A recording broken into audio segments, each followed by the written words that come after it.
Welcome into episode 78 of JD's Empire Sports Talk. JD here, just here for tonight. I'll be here all solo throughout the entire episode, so it probably won't be, the normal 2 hours that we usually have with Biggie, but it'll still be pretty good. We have a lot of things to cover. NFL, MLB awards coming out, so we'll get to those in a little bit because I know the Manager of the Year is coming out as we speak, so we'll hold off on that.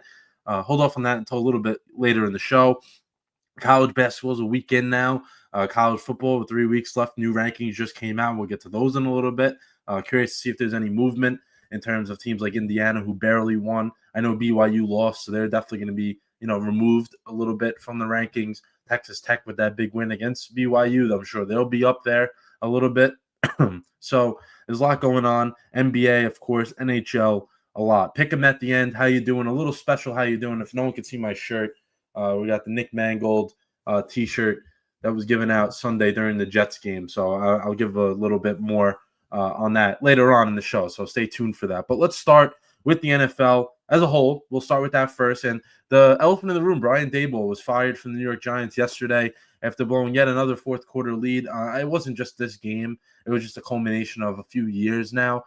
First year, he went 9-7-1, made the postseason, won a game against the Vikings on the road before losing to the Eagles in the divisional round. And ever since that game, it's been downhill. It's been really, really downhill. Giants were 11-33 after that first season of Brian Daboll here in New York. So they cut ties with him with about 7 games left. Mike Kafka will take over, who was the OC already. Curious to see what he's going to do for the Giants, somebody that's been there with Daboll throughout. So I don't really think anything's going to change, but he's going to get a chance to, prove himself a little bit the last 7 games.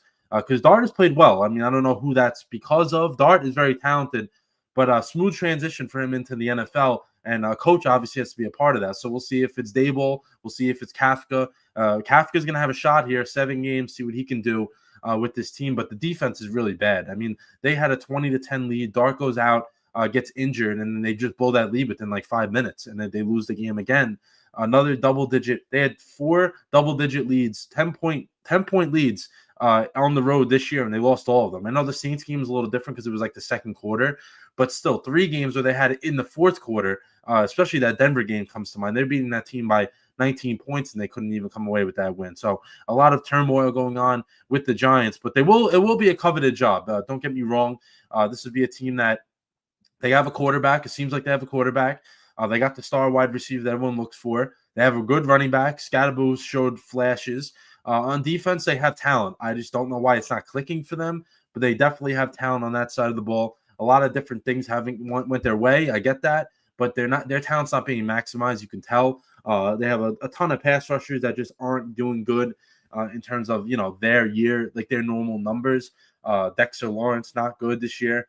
Abdul Carter, first round pick, I don't even think he has a full sack yet. So a lot not going right for the Giants. And we'll see. We'll see what happens. But the job will be coveted. There will be guys that want to go in there and go for it. And if I'm the Giants, I'm not settling for the young up and coming coordinator. You want a head coach, you got to get one that's done it before, that's had success at somewhat success. Even if that's college, may that be the case, but you want to look for someone maybe that's had success in the NFL. Mike McCarthy is probably one of those guys that's going to be knocking on the door, especially that he gets the chance to coach Jackson Dart, somebody that's coached in the NFC East before, only removed by a year. He was there last year before getting let go. So, I mean, this is something that I could see that happening for the Giants. And they said Clint Kubiak, Jesse Minter, two, those coordinators, like I said, those are guys that are going to be involved. But I don't see anything. I don't see the Giants going that way just because they need to find somebody that can right the ship for them and get them in the right direction. Next coach they may not win them the Super Bowl, but they're going to look for a coach that can get them to sustain playoff games first and then start winning. And then maybe, along the way, you either keep that guy or you get someone that could be a possible upgrade. But we'll see. I know Belichick's been getting thrown around. I don't believe that's going to happen. I find that very hard to believe at his age and all that to come back to the NFL, to the Giants. Of course, I know he has ties with them. I just don't expect Belichick to be coming to New York. I don't expect that happening. But we'll see. We never know. Belichick may be looking at it like, oh, I'm 70-something years old. This could be my last, coaching job. Let's go out with the team that really gave me or may help me make a name for myself I know he's with Cleveland and all that, but the Giants helped him, make a huge name for himself when he was DC there a very, very long time ago. So we'll see. We'll see what happens. But the Giants have a lot going on, and we'll see how they can bounce back and go forward. Because they're 2-8, but you don't want to just, you don't want to lose out, guys. Especially the players, they don't want to lose out. That's not how you play. As an athlete, you don't want to lose. I know some front offices may feel like they may do things that prevent teams from winning, but the players in that locker room, I know they're not going to want to lose.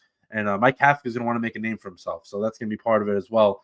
See if he can go in there and win some games for them and get them going into next season. But other NFL news we got here: Joe Burrow back at practice as he's making his way back from that turf toe injury that he suffered a few months back. He got the surgery, was in the walking boot. Now he's at practice. So out of the walking boot on the practice field, he's on that 21-day practice window. So after the 3 weeks are up, which started Monday, which is yesterday, I should say.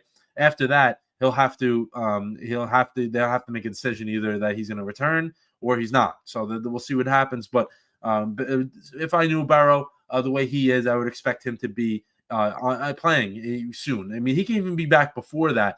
And I know they play Thanksgiving night against the Ravens. The Ravens seem like they're a team that's going in the right direction right now in terms of where they're playing.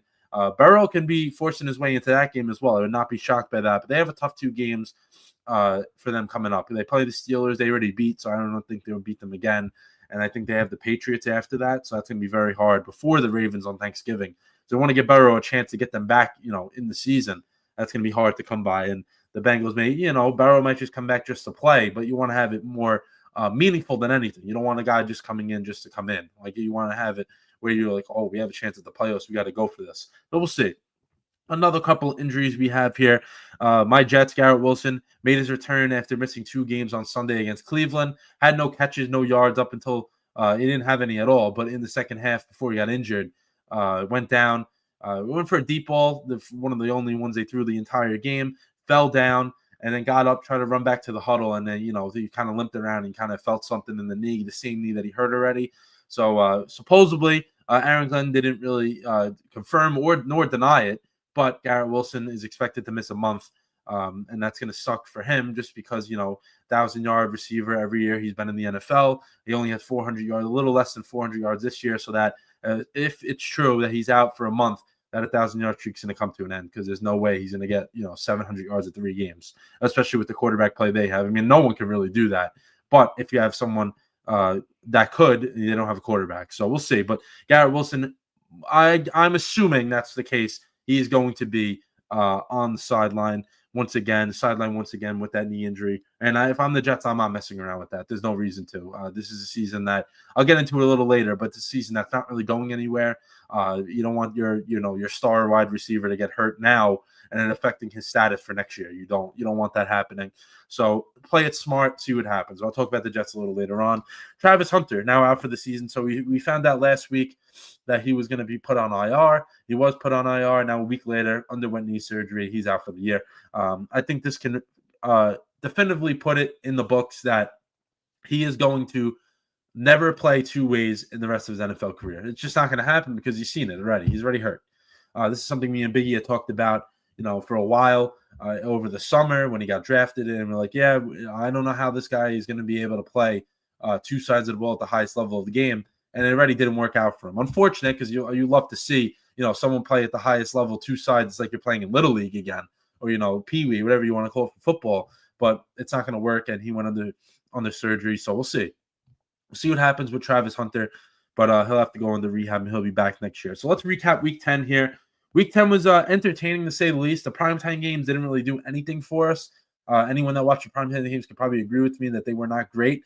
If you're a defensive person, yeah, you're going to love it. But besides that, it's not great. Let's flash back to Thursday where the Broncos beat the Raiders 10-7. I'm going to go down in a limb here, but I don't think the Broncos are very good. I know they're 8-2, but look at the teams they beat.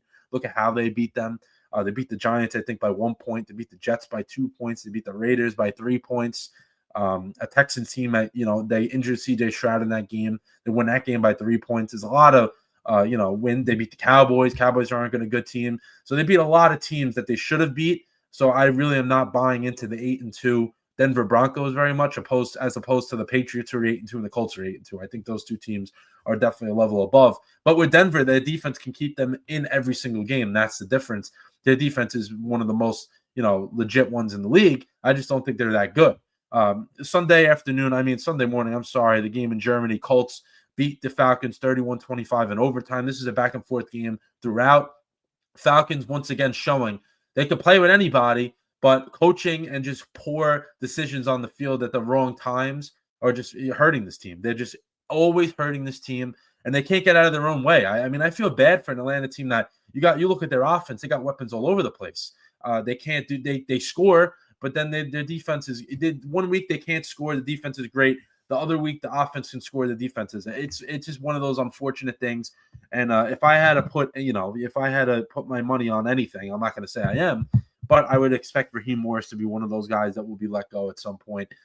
Maybe now, maybe a few weeks from now, but definitely in the offseason. He's just not getting the most out of that group. And it's unfortunate because they have talent there, and they're just letting it slip away. But a monster performance from Jonathan Taylor, 244 yards, a few touchdowns. He right now should be the MVP, but we all know how the NFL works. They're never giving an MVP to anyone that's not a quarterback. It's just really never going to happen, especially after what Saquon did last year, and he didn't even get a sniff. So I don't think Taylor's going to have a chance at that, but he is putting up one of the best seasons we're ever going to see. He's on pace to, at least. Next game, we talked about the Giants already, but the game itself, Bears won 24-20. This is a game Giants were up 20 to 10 in the fourth quarter. Jackson Dart had a great game, threw between 242 yards, rushed for 2 touchdowns, then suffered the concussion, went in the protocol, and then whatever. And Bears came out fourth quarter, found a way again. The Bears finding ways to win these close games. That's the difference between them this year and last year. The roster, yeah, it's a little different, but the core guys are there. They're just learning how to win the close games that they weren't able to do last year. And Bears are 6-3. We'll get to the standings later on when we talk, our standings check-in. But Bears are 6-3, and they're just finding a way every single week. Next game, Miami, the Dolphins beat the Bills 30-13, probably one of the biggest shockers of the week, let alone the week, the year. I just don't think anybody expected that to happen. Bills are turning the ball over left and right. Dolphins actually look functional on offense. Tua was letting it rip for probably the first time in over a year. He actually looked really comfortable. Mike McDaniel was having some fun. So they fire Chris Greer, and they go out there and get a nice win against the Bills. And that's a letdown for Buffalo. You go out there and beat Kansas City, you can't have a letdown. I can understand if they're playing an NFC opponent who's not that great, but you're playing a divisional opponent, and it doesn't matter who it is. Dolphins aren't good, but the Bills can't walk in there, or they thought they could walk in there and be like, oh, you know what, we're gonna get this one. We don't really have to put much effort into it. And you saw what happened. First half, they were down the hole, and they couldn't recover from it. Ravens beat the Vikings 27-19. Ravens are on a 3-game winning streak. They're only a game out of first. Ravens look like they're back. Derrick Henry, still not what he was last year in terms of the yardage, but he is playing better. They're opening up more holes for him. Lamar looked comfortable again, running a little bit more, not as much as I wanted to see, but he still is a little bit. Ravens look good. They look good. I think it was more of just the defense figuring it out like it did last year, and also health. They had so many injuries, and now they're able to get guys back healthy. They're fine. They're a really good team, and they're showing it. Jets beat the Browns 27-20. I was at that game. Really, really good. Good football game. I know it was a two special team return touchdowns for the Jets was the difference. And the offense was abysmal. Dylan Gabriel for the Browns wasn't too good either, but a lot of sacks. The two teams that obviously suck, we could tell. And they showed it. And the Jets were able to come away with a win. Breece Hall on a mission, 83 yards rushing, 40-something receiving. He had a really good day, and that big touchdown to open up the fourth quarter, 42-yard touchdown. So big day from Breece. We'll see what happens with the Jets, but like I said, I'll get to them a little later on. Bucks lost to the Patriots 28-23. Drake May getting the boys another win. Just a big win, a road win. Another test for Drake May. And he passed it with flying colors. Every single test he's faced so far, he's went out there and he's got it done. And Baker Mayfield, yeah, they lost by 5, but that was a garbage time touchdown at the end. Didn't really count. And the shirt is Nick Mangold's shirt they gave out at the game Sunday afternoon. Famous for his backwards hat and his sunglasses, so they put that on the shirt for the fans, which I'll get to later. I'll talk more about that later. It was a really, really cool thing. Usually the Jets don't do many things right, but they did they did get that one right. I was proud of that. I was proud of the Jets actually doing something right for once. Saints beat the Panthers 17-7. Another shocker. Panthers look like a team that can actually have a chance at the playoffs, and they go out there and do this. Like, what are we doing, Carolina? 7 points against the Saints, who have been one of the worst defenses in the league to start the year. Not a good look. Tyler Shuck actually looked pretty good for the Saints.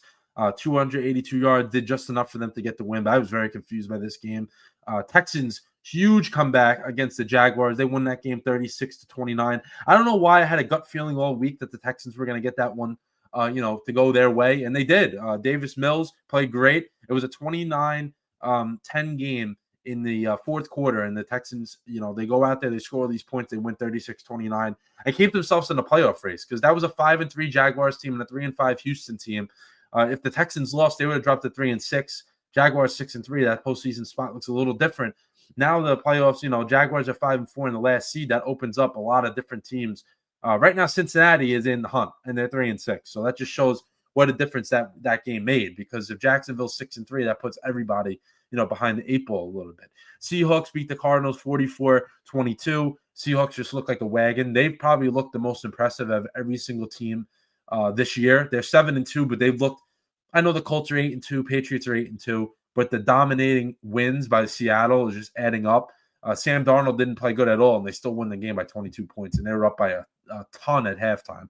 So Seattle has it all. They have everything they need. And that trade for Rashid Shaheed's going to, help them give them even more of a boost. And I don't even think they needed it, but they got even more of a boost now.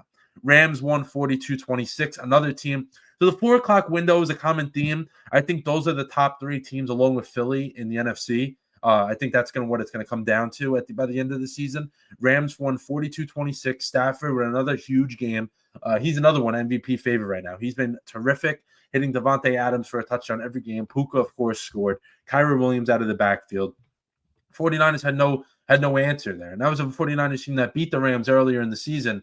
And now the Rams got their tie on the split of the 2 games right there. That helps in terms of division. It's very hard to sweep a team in the division. That's why I thought the Rams would win that game. Then the Detroit Lions went into Washington in front of President Trump and gave the Commanders a beating. Lions won 44-22. Jared Goff, 320 yards. Jahmyr Gibbs, 142 yards, a few touchdowns. Amon-Ra St. Brown, Jameson Williams, Sam Laporte, everyone was in the mix. And I'll talk about it in a little bit in terms of the QB that impressed me. I'm kind of giving it away, but very, very impressive performance by Detroit, who I don't think they needed a shakeup, but they did. They went with a shakeup in terms of play calling, and it worked, and they look great. The cleanest they've looked all year. Jared Goff always looking good, but even better this week. Then Sunday night, a stinker of a game. Chargers won 25-10. Herbert looked comfortable. Offensive line that stinks in front of him, and he was able to make it work. For Aaron Rodgers, not a good game, man. It seems like for me, I watched him every game last year. When he's playing a defense that's very, very fast in terms of every level, defensive line, linebacking crew, secondary, it doesn't matter if it's a fast defense like that. He struggles, and you saw it Sunday night. He could not, he couldn't hit that open receiver because he was feeling everything was rushed, and that's what happens when you're a little older in age in terms of playing quarterback. He can't really move around like he used to, and that's what happens. And he struggled a little bit. But Steelers 5-4. They need to get this win against Cincinnati this week to get them to 6-4. They got a tough schedule, but they have to, the wins that are out there for them, they have to try to get those, or else they're going to have a hard time winning the division, because Baltimore, like I said before, is coming like a freight train. They're not going to stop. And then last night, Philly beat Green Bay 10-7, another stinker of a game. So the primetime games, like I said, were not good. Jalen Hurts, 183 yards. So that was the leading passer in that game. That kind of explains everything you need to know about that game. But the Eagles, championship pedigree, you always find a way. You find a way, just going out there and just winning. You find a way to win. You can either score 35 points and win a game, or you score 10 like you did last night. And Eagles did well. New acquisition, Jalen Phillips, looked really, really comfortable in that game. So good for the Eagles in terms of, listen, you're going to go to Green Bay. That's like a playoff game feel last night. You may not get the number 1 seed this year. You may have to go to Seattle on the road in the middle of January when it's freezing out. You may have to win a game like this. So that's a good win for Philly. And no one's going to remember how many games or how you won games. People are going to remember what exactly, you did to win, and that's it. The Eagles find a way again. QB who impressed me the most, I pretty much gave it away before, but Jared Goff, 320 yards, 3 touchdowns. Dan Campbell, I know they were clowning him as a joke. The guys on the team wearing the glasses with the big play sheet, looks like a menu of an IHOP or something. But he got it done. Dan Campbell took over the play calling duties. I don't think he had to, but I think he wanted to, because the Lions, they have a lot of personalities on that team, a lot of weapons. Give him a chance to get everyone the ball, and he said he's not opposed to giving the play calling back to John Morton, but we'll see. I mean, if he's scoring 40 points like that, I would not give the play calling back. He looked really, really good. And let's preview Week 11 here before we end off a few different things with the NFL. But Week 11 starts Thursday night with the Jets taking on the Patriots. I'll get into that later on, and also Thursday I'm going to do a little preview episode, not just for the Jets, just Jets, Knicks, because Knicks are playing well. Rangers finally got their first home win. We'll talk about that later. But yeah, Jets are taking on the Patriots Thursday night up in Foxborough. Sunday morning, we have another early game. This one's in Spain, so we're touching all the different places in the world. Washington Commanders against Miami Dolphins. I feel bad for anyone that's never watched a game in Spain before because they're not getting two good teams going there. Carolina taking on the Falcons. Carolina will probably win this game somehow. This is the way the season is going. Tampa Bay versus Buffalo, two teams that are coming off losses. Both need a win. Houston taking on Tennessee. We'll see if C.J. Stroud is available or not. I would expect him to be back. But if not, Davis Mills should still do enough to win that one. Chicago versus Minnesota. I kind of feel like this is a little bit of not a trap game for the Chicago, but a tough matchup just because Vikings have a good defense. We've seen that. But it's also what J.J. McCarthy will show up. Green Bay taking on the Giants. This is a game that I feel for Green Bay, they have to go out there and, just destroy the Giants. Don't even give them a chance. Go out there and completely destroy them every opportunity given. But we'll see. Giants are a team that is a mess right now, but I would not be shocked if they're in this game in the second half, especially if Dart is available. Cincinnati versus Pittsburgh. Like I said before, Cincinnati, if they want Burrow to be playing meaningful snaps in a few weeks, they got to win this one. And for Pittsburgh, you have to win this game. You can't get swept by Cincinnati. You have to go out there and win this one. Chargers versus Jacksonville. Chargers, they got to win this one. Jacksonville, same thing. Jacksonville, bad loss. The way you lost that game, you have to find a way to recover. Excuse me. In the 4:00 window, we got the Seahawks versus the Rams. Top two teams in the NFC right now. Divisional matchup, going to be really, really good. I'm very excited for that game. That's the game me and Biggie you're going to pick later on. San Francisco against Arizona, Baltimore versus Cleveland, and in Kansas City versus Denver. So the Chiefs, they're not even in the playoffs right now. And Denver 8-2. If you want to show you're for real, got to go out there and beat the Chiefs. Doesn't matter what version of the Chiefs you're getting. Got to go out there and do that and put them, in the rear view mirror a little bit. Sunday night, Detroit versus Philly, another really good game. So we got a lot of good games this week. Wouldn't be shocked if Detroit got that one either. Would not be shocked by that on the road. And then Monday night, Cowboys versus Raiders. So the Cowboys want to stick in the playoff race. They got to do something, and the Raiders are, I think they're a little bit of a lost cause at this point. Excuse me. QB to watch in Week 11. So it's not really a certain QB. I'm going to go more with a QB room. I think that the Giants QB room is worth noting. So if Dart's not available this week, obviously he's not playing. Do you go with Russ or Jameis? To me, I go with Jameis.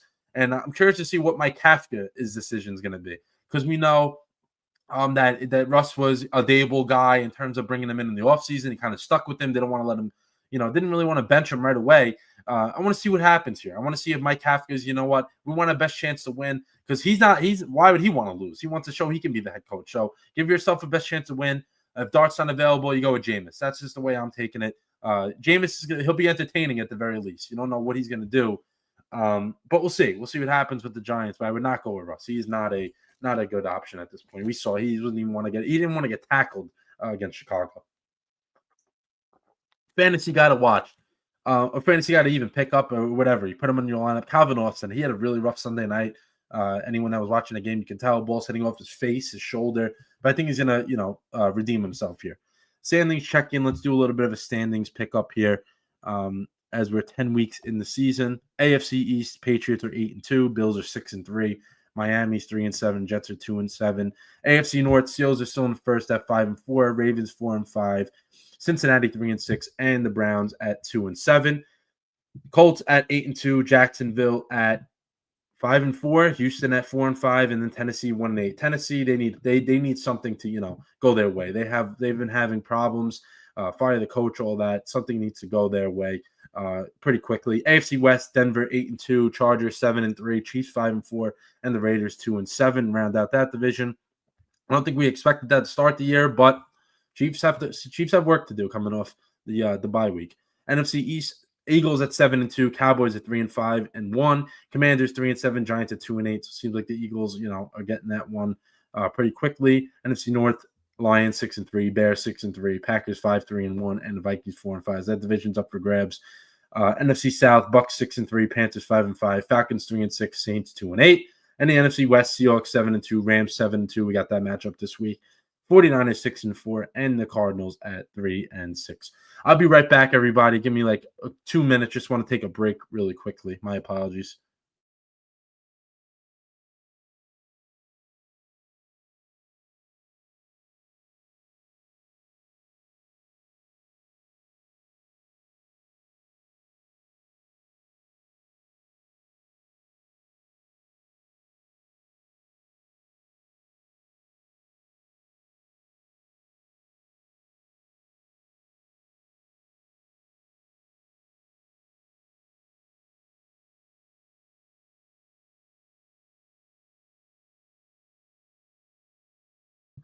My apologies, everyone. Just had to get a drink of water really quick there. It's kind of difficult to do the show by yourself, but we're making it work.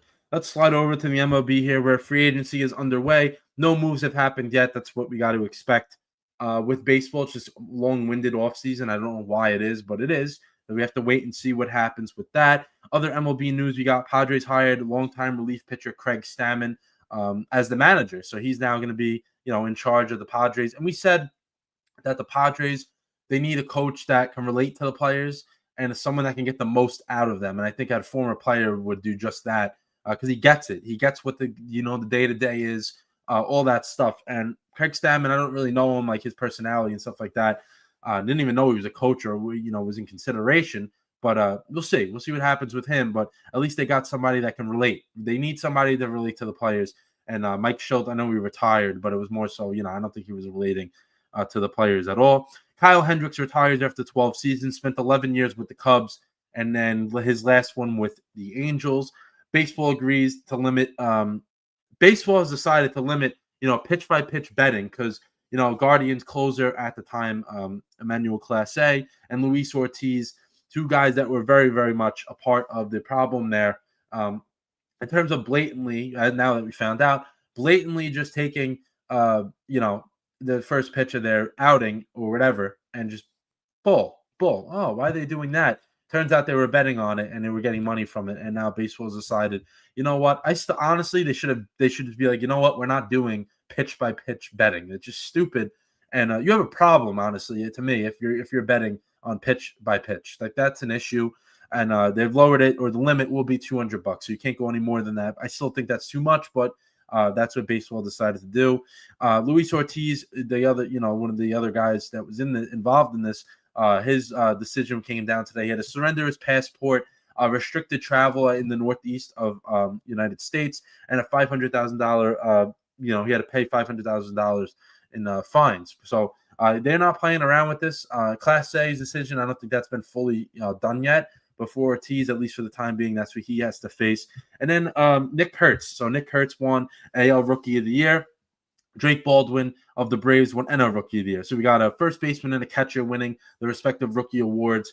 Both teams weren't good this year, but at least they had something to look at with this team. They got guys for the future. Drake Baldwin kind of came out of nowhere, but it's good for him that he got that one. Then Manager of the Year in the NL was Pat Murphy from the Brewers. So this is a guy that, he's done very, very well as a manager so far.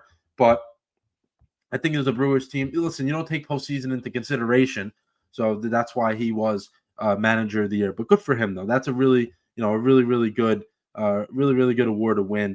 And Stephen Vogt won AL Manager of the Year. I was trying to pull that one up there. So two guys that, and not really experienced, for years and years, and they won AL and NL Manager of the Year. Let's go to college basketball here, where we got a lot of good things going on, but the first week has passed us, and the one good thing of it is the rankings are going to be ever changing, just because it's so early. Good teams are playing each other. That's something that's happened more recently, as the good teams, they schedule each other. Because at the end of the year, we always see the team, yeah, they may have a better record than the team, but they don't play as, caliber competition, and it just doesn't work out for them. So um, that's not good. That is not good.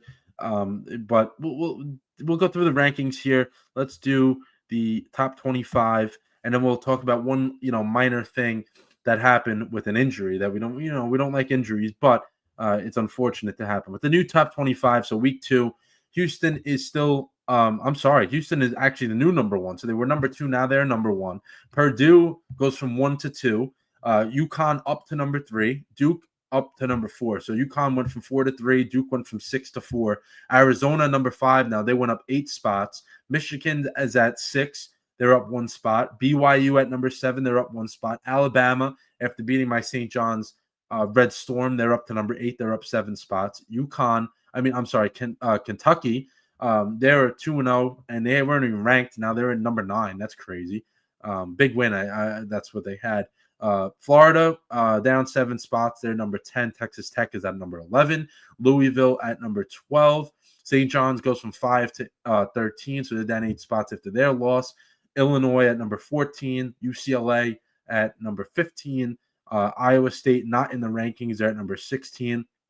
Michigan State at number 17. They're up 5 spots. UNC is up 7 spots. That's a little bit of news. They went from 25 to 18, but they had an injury along the way. Gonzaga at number 19. They're up 2 spots. Tennessee is down 2 spots. They're at number 20. Arkansas down 7 spots. 21. Auburn, 22, down 2 spots. Creighton into the rankings at number 23. Wisconsin into the rankings at number 24. And then Kansas went from 19 to 25 after a loss, so they're at 25. Teams to receive votes: NC State, San Diego State, Indiana, Oregon, Vandy, Ohio State, Baylor, USC, Kansas State, Ole Miss, Mizzou, Mississippi State, Georgia, Iowa, Utah State, Virginia Tech, Texas, Oklahoma State, Georgetown, and Stanford. So mind you, this is the college basketball ranking. So this is only week 2. Teams have played either 1 or 2 games. It's going to take a lot. It's going to take a lot of changing. A lot of different things are going to happen in terms of these rankings. And then Seth Trimble from UNC. So UNC is in the rankings, but now he broke his bone in his left forearm. So that's not no joke. He's going to be out for a little bit significant injury. So he's going to be out for a while, and that's not good for if you're UNC. That's very, very, very, very bad for them. So college basketball, right into the swing of things. Always things happening. Everything's going on in college basketball. That's the beauty of it. You're in week 2 and you're already like, oh, who's the championship team? Who's not good? Who thought they were going to be good and they're not? That this is something that is going to keep changing, and we'll check in next week on that. Then with the NHL, we'll just do a standings update because not really news worthy things happen, but let's go through the standings here, give a little update on that, and then we will slide over to the NBA, which made some news, which of course they do. But in the Eastern Conference, the Atlantic Division, Montreal Canadiens at 10-3-2, so they got 22 points. They're in first. It's a very, very big surprise, like Biggie has talked about every week. Bruins at 10-7, they're in second with 20 points.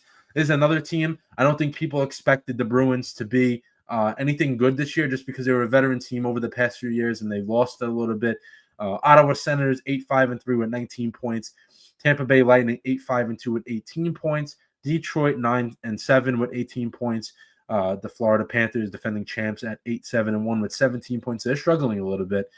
Toronto at 8-7-1 with 17 points, and Buffalo, as the usual, in last place at 5-6-4 with 14 points. But the thing to note here is that second place and all the way down to Toronto, which is at second to last, is only separated by 3 points. So it just shows how competitive, the NHL as a whole, but especially the Atlantic Division has been. Let's go to the Metro Division. We got the Devils leading the way at 11-4-1 with 23 points. Have yet to lose a regulation home game. Really, really good team this year. Carolina Hurricanes 11-4 with 22 points. They have 1 less game than the Devils. Pittsburgh at 9-5-3 with 21 points. Philly 8-5-2 with 18 points. Islanders at 8-6-2 with 18 points. Rangers at 8-7-2 with 18 points. Capitals 7-7-1 with 15 points. And the Columbus Blue Jackets at 7-7-1 with 15 points. So still, but actually, I'm sorry, besides one team in the Eastern Conference, everyone else has at least a 500 record. last week, and the week before that everyone did, but Buffalo's kind of slipped away on that.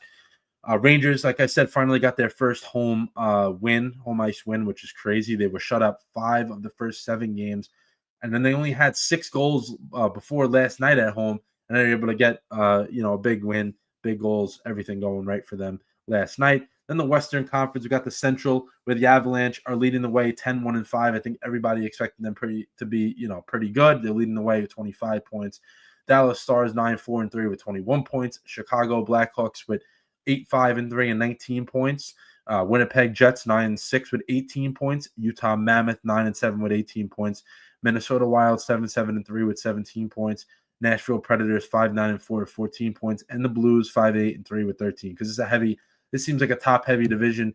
Colorado, Dallas, Blackhawks, and Winnipeg, and the Mammoth, and then it kind of feels like a little bit different. Pacific Division. Anaheim Ducks 11-3-1, 23 points. Vegas Golden Knights 7-4-4 with 18 points. Seattle Kraken 7-4-4 with 18 points, identical record with the Golden Knights. Kings 7-5-4 with 18 points. Edmonton Oilers 7-6-4 with 18 points. San Jose Sharks 7-6-3 with 17 points. Vancouver Canucks 8-8-1 with 17 points. And the Calgary Flames 4-11-2 with 10 points. So in the Pacific Division of the Western Conference, you got Vegas all the way down to Vancouver. So Vegas is in second. They could very easily be almost in last place. They're only separated by 1 point, which shows how competitive, like I said, the NHL has been this year.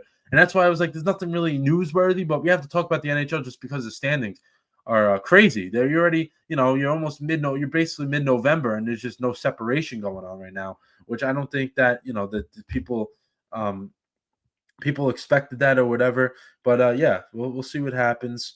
But let's go on to the next bit of news we got here. NBA, which is Nico Harrison has been fired by the Mavericks after the fans and the people within the team, they continue to go at Nico Harrison over and over again. They were like, "Oh, this guy's a bum. This guy's this," just because he traded Luka Doncic away. Which, listen, if I was a Dallas Mavericks fan, I would be very upset, and I would make sure this guy knows that's the case. Like that, he's just not good as a GM executive. What do you want to call it in basketball? And I think that the slow start they had as well, they're 3-8. That doesn't help the cause. You want to trade your best player, a guy that can be an MVP, or he's been an MVP. And that's not good. That's just not good. And Nico Harrison got let go today, and I'm not really shocked by it. You do something like that, and he got very lucky that Cooper Flag, they were able to get the first pick. That's a very lucky, very lucky move from them. So they got lucky with that, and they still have not been great. I know Kyrie Irving's not there. Cooper Flag's being asked to play out of position, but you build a team. You decide what you want to do, and you're not doing a good job with it. That's what's going to happen. You're going to be things are going to happen, and you're not going to be able to keep up and stay there. It's just the way it goes. Other NBA news here. So LeBron hasn't played this year at all, but it is at all. But it is worth talking about because he's starting to practice. He's gonna get ready or rehab with the Lakers G League team, not in games, but just practice with them because he's been out with that back issue. And team is out to an 8-3 start with Luka Doncic playing at MVP level so far. Luka has been great. Team has been great. Austin Reeves, another guy, has been outstanding, averaging over 30 a game. So keep an eye on LA.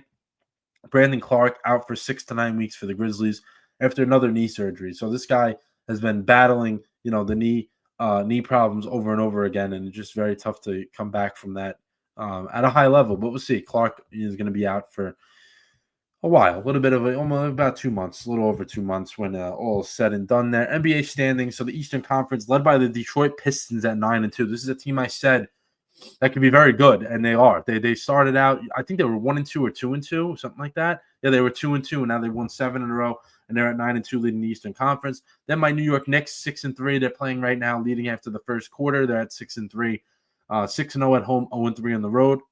Excuse me. Miami Heat at 7-4, third in the Eastern Conference. They're yet to lose at home as well. They're 5-0. Cleveland Cavs at 7-4. They're fourth in the Eastern Conference. Bucks at 7-4. They're fifth in the Eastern Conference. So 3 through 5 all tied up there. Bulls 6-4. They're sixth in the East, and they're 5-1 at home. So a lot of good. The teams that have had good records so far have been really, really good at home. Sixers at 6-4. They're the 7 seed. Hawks 6-5. They're the 8 seed. Raptors 5-5. They are the 9th seed, and the Celtics at 5-6. They are the 10 seed. So right now, looking out of the playoffs would be Orlando at 5-6, Charlotte 3-7, Brooklyn 1-9, Pacers 1-9, and the Wizards at 1-10. So Brooklyn and the Wizards, I think we expected, but the Pacers I thought would be a little more competitive, similar to what the Celtics are doing. But they're just, it's very hard to overcome injuries. That's one of the hardest things to do in the any league, but especially the NBA, overcome injuries. It's very hard to do that. Western Conference, we got the Thunder at 10-1, leading the way, championship self once again. Spurs 8-2 with De'Aaron Fox back in the mix. Denver 7-2. They're all three of those teams are undefeated at home. Denver's looked really good so far, just like the Spurs and the Thunder. But Denver, I think they're always there every year, but I think this could be the year they get back to the finals. 4 seed Lakers at 8-3. Rockets at 6-3 as the 5 seed. Minnesota 7-4. Those top 6 teams, I think anybody can beat anyone. I would say still the Thunder are, they're the 1 seed, of course, but I think they're head and shoulders above everyone else. But I think those 2 through 6 teams are anybody can beat each other, right? I don't think they matter. Just like last year, we saw that. I think that we saw a very competitive West last year. I think it'd be even better. 7 seed Warriors at 6-5. They're undefeated at home, terrible on the road. Suns at 6-5 as well. Portland 5-5. Memphis Grizzlies at 4-7, who are taking on my Knicks, like I said, right now. They're down 12. Kings at 3-7. So Memphis is the 10 seed at 4-7, and the rest of the West. Outside looking in, Kings 3-7, Utah 3-7, Clippers 3-7, Dallas 3-8, and the Pelicans 2-8. So that last seed, in terms of playing, is only a game and a half. Memphis is only a game and a half from last. That'll do it for NBA, though. Let's go to college football. I told you guys it would be a little bit of a quicker episode today, just because I'm doing it, a little solo. But let's do college. We'll do we'll get into some Brian Kelly talk. Then we'll do the new CFP rankings that just came out. Then the Week 11 recap, Week 12 preview, and we'll do how you doing quick, and then we'll go to the pick'em. But let's do it here. Brian Kelly. So he was fired by LSU. We talked about that last week. Not something that has been going well even since he's been fired, just because of the way it's going down. Messy divorce, breakup, whatever you want to call it for LSU with Brian Kelly not going well. The LSU doesn't want to pay the full buyout price. If I'm Brian Kelly, I'm saying I'm not sticking up for him, but it's like I want my money. You guys agreed to give me this money even if you bought me out. Now you don't want to pay me. That's not really not a good look from LSU. So there's things going on there. And he also said they're looking like they're trying to file for a cause firing. So they had reason, why they had reason to do it. I don't know if that's going to work or not, but Brian Kelly and LSU not in obviously not good terms, but even worse after the firing, just because of the things that are happening right now. And let's do our CFP rankings that just came out. I'm just going to give the 12 teams that will be in the playoff at the moment. I just don't think it's worth, talking about teams that aren't going to be in the playoffs, but let's do it. Number 1 seed, Ohio State, just like they've been every single week to start the season. They're just pretty much in the middle of everything, just in terms of destroying teams every single week. I mean, they have not even had a chance. They haven't even had a chance. Ohio State's there 1, Indiana at number 2. Big win in terms of escaping. They were able to escape against Penn State, which I'll get to in a little bit. Texas A&M at number 3 and Alabama at number 4. So the top 4 teams you can argue they are the top 4 teams. They're pretty good. And like I said, the top 4 teams don't have to be, I said this last week, they don't have to be, specific like conferences. It can be any of the top 4. But I would expect the top 4 to not be the same, just because Ohio State and Indiana are probably going to play each other in the Big Ten championship game. And then you got Texas A&M, Alabama, and your 5th seed, Georgia, all in the SEC. So 2 of those teams are going to wind up playing each other at some point, and perhaps another team a little lower. They're going to play each other, and you have to someone's going to lose. You can't all win. So I think that's why the shakeup's going to happen. But for now, that's what it is. Georgia's at 5. Number 6, Texas Tech. The Red Raiders with a nice win over BYU, leading the Big 12 as well. Number 7, Ole Miss Rebels, so another SEC team in the mix. Number 8, Oregon Ducks. They did not look good, but they got the win. Notre Dame Fighting Irish at number 9. Number 10, Texas Longhorns. So they haven't really been good, but they're turning it on at the right time, and they're in the playoff. Miami, the Hurricanes, they're leading the ACC, so they have to be in it. They're at number 11. And then number 12, South Florida. They are the group of 5 representative at the time being as well. So the matchups would be So the 5 seed Georgia would take on South Florida. Winner of that would play Alabama. That's of now. Notre Dame 9 seed, 8 seed Oregon. Winner of that would play Ohio State. That's not a good draw for either one of those teams. 11 versus 6. So Miami versus Texas Tech would play Texas A&M. 10 would be Texas versus Ole Miss, and they would play Indiana. So right now, CFP looking really, really good, but there's more room to see what happens just because there's teams that are playing head-to-heads. You never know. Notre Dame can lose. They'll be totally out of it. There's a lot of things that are going on there that, there's still – you got 3 weeks left plus the conference championship game. A lot of different things are going to happen. We'll keep talking about it every week as it goes. Let's do our Week 11 recap here. So Indiana survived with a wild catch to beat Penn State. I mean, the receiver literally looked like he was going to hit himself into the goalpost, and he was able to find a way to come through with that. Ohio State, Texas A&M, Bama, Georgia, and Ole Miss all take care of business. All those teams are in the CFP rankings. Because of that, they keep plugging along. Texas Tech destroyed BYU. This is a game that everyone was hyping up. They were there for game day, all that, and then all of a sudden, Texas Tech just went out there and they just destroyed them from start to finish. It didn't really seem like a game, but Texas Tech beat them, which was a ranked matchup at the time. Oregon wins an ugly game in the rain against Iowa. Iowa, they have a really good defense. The offense stinks, and Oregon was able to escape with that. They were losing. They needed a late field goal to get that one. Some other games you can go to here. South Florida, which is the Group of 5 representative now, they won by 30 last week. USC with a nice win against Northwestern. USC, you never know about them. They have they have an outside shot of making some noise here. So we'll see. We'll see what happens with USC, because if USC can go on a run there, they're scary just because they can score with anybody. That's one of the things. In college football, NFL, you look at it, you're like, oh, the team has really good defense. Like I said, like the Broncos before, they have really good defense. They're tough to beat. In college, if you can score with the best of them, you can beat anybody. And USC has an outside shot. Wouldn't be shocked if they make some noise, or spoil some seasons at the very least. I got through all these already. Notre Dame beat Navy 49-10. Virginia, so they were the playoff team. That's what I wanted to get to. They were the ACC representative last week, and they lost to Wake Forest over the weekend, and now they're gone. So the Virginia, really bad loss. I mean, that's one of those games you're going to look back at it, and when you don't make the playoff, you're like, oh, we should have won that game, and then you didn't, and that's not good. Louisville, another team in the ACC, they lost to Cal, so that's 2 teams that were, in the 14-15 spot last week of the rankings. They're gone. Vandy came away with it. Biggie, if he was here, he'd be ripping Syracuse apart once again. They got blown out per usual lately. I mean, they suck. Washington lost to Wisconsin. They were ranked. That was a really low-scoring game as well. BC, one of the worst teams in the country so far. We saw that Colorado Prime was eliminated from any contention. They've had a really rough year. No Shador, no Travis Hunter, and they have not had a good year at all. I know Biggie always likes to talk about UConn. UConn beat Duke 37-34. So Duke is an ACC team, and they beat an ACC team pretty good stuff. The game, Biggie was at the Delaware game. That he said it was one of the best games he's ever seen. Delaware beat Louisiana Tech 25-24. Let's see any other games we got here. Not really, Nebraska won even without Dylan Raiola available. He's out for the year, and he's gone. But Belichick got another win against Stanford 20-15. So they're winning those low-scoring games. Defense has improved. The UNC's defense has improved a lot.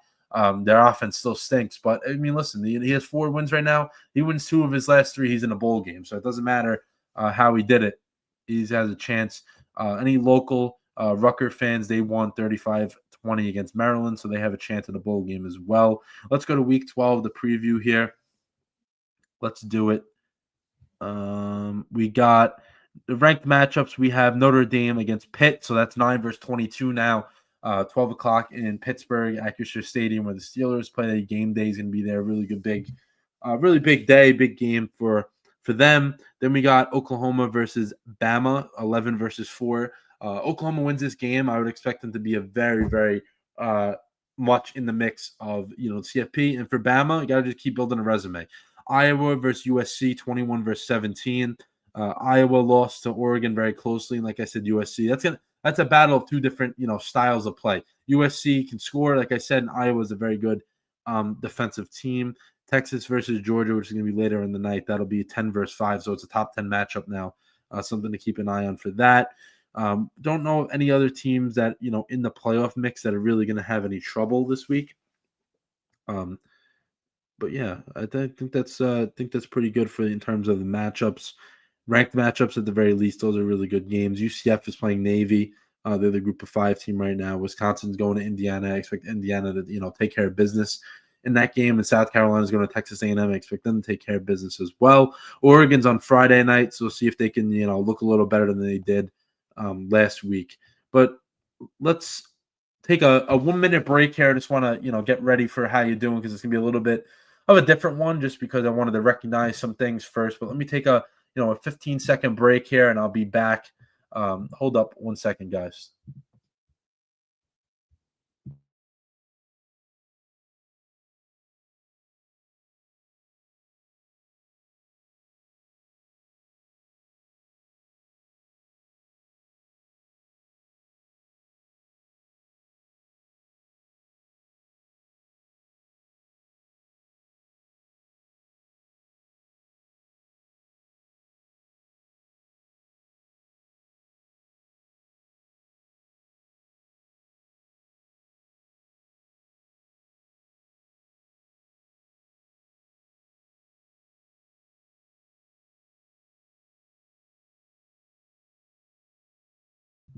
I'm back, everybody.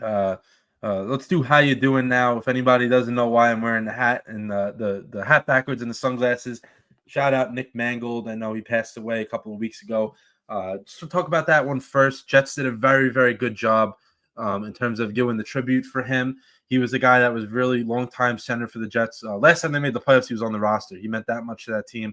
And it wasn't just the center of the team. You see when guys talk about him and stuff like that, very, very big leader.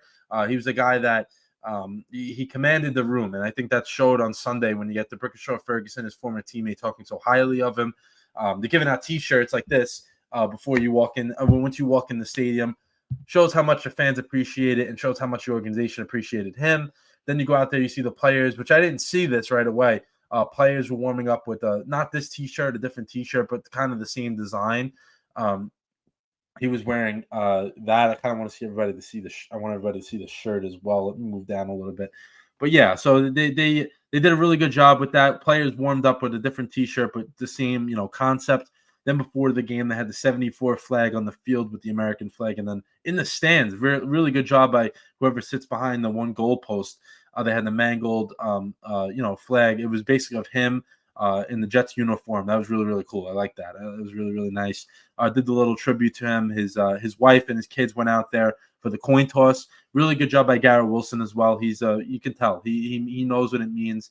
When someone's a legend in terms of being with the Jets, he took care of that whole situation. Went out there with them, and Justin Fields was out there as well. But Garrett Wilson, he's going to be here for a really long time, and I think that he understands that. And I was really, really impressed by that. It's something that see a player pass away. You don't want to see it, obviously, but it happens. Obviously, it's a part of what happens in life. And the Jets doing a really, really good job with that in terms of the game itself. A really good game. I was very happy that the Jets got a win, because that's what I wanted to get to after this was the Jets. Listen, you've done enough losing already. You got to go out there and win as many games. You got to go out there and win as many games as you can. It doesn't matter how you do it. You win games. Just because you start at 0-7 doesn't mean you can't win some games and get some confidence. You got to be able to get confidence in yourself. And as a coach, Aaron Glenn, you're winning games. You feel good about yourself. I mean, I wouldn't be annoyed. I mean, I'm a fan. I'm not into the tanking. I think everybody knows that. There's no reason to lose. Like, and even if you were, I don't see it ever happening. But losing on purpose is disgusting. And why would you want to do that? You're a first-year coach. You want to win. You want to feel the win. You want to see how it feels.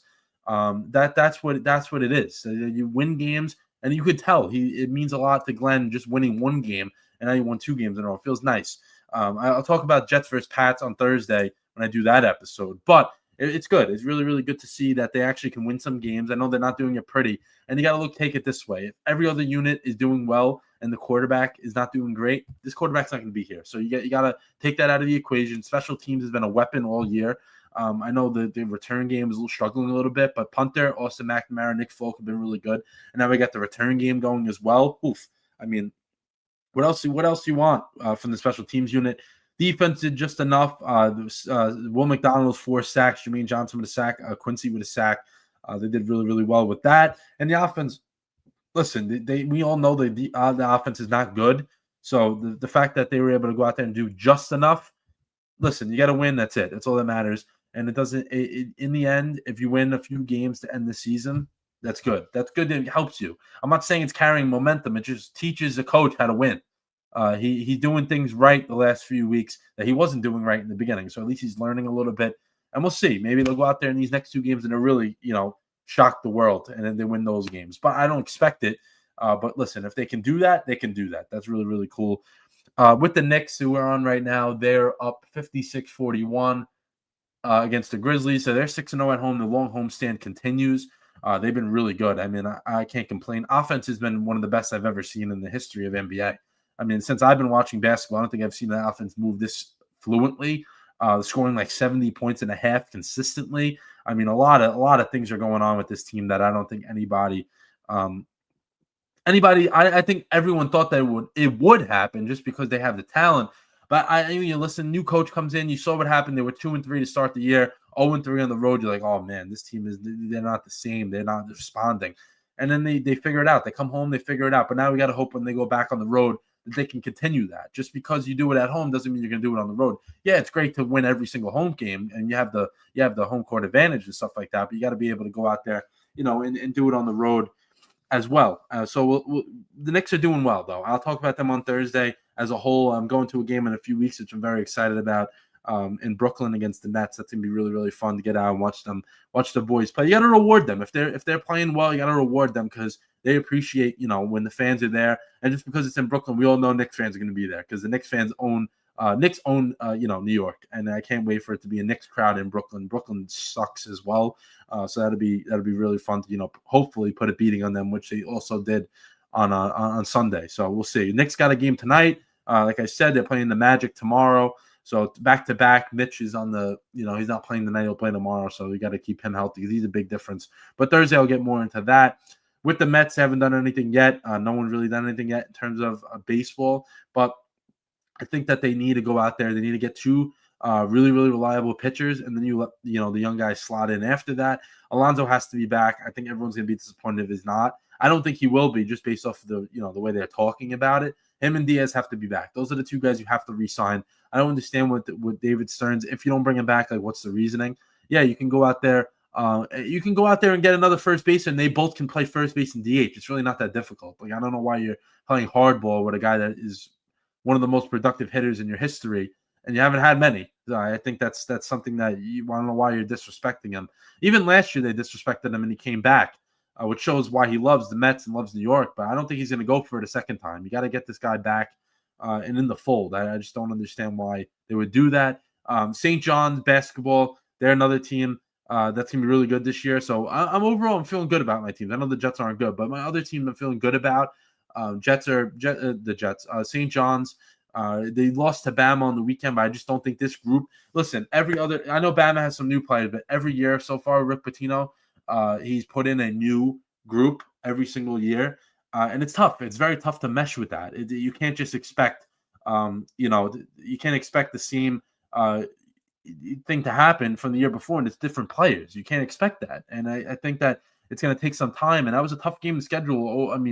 Right away. That's the second game of the season. You go from playing Quinnipiac to Alabama.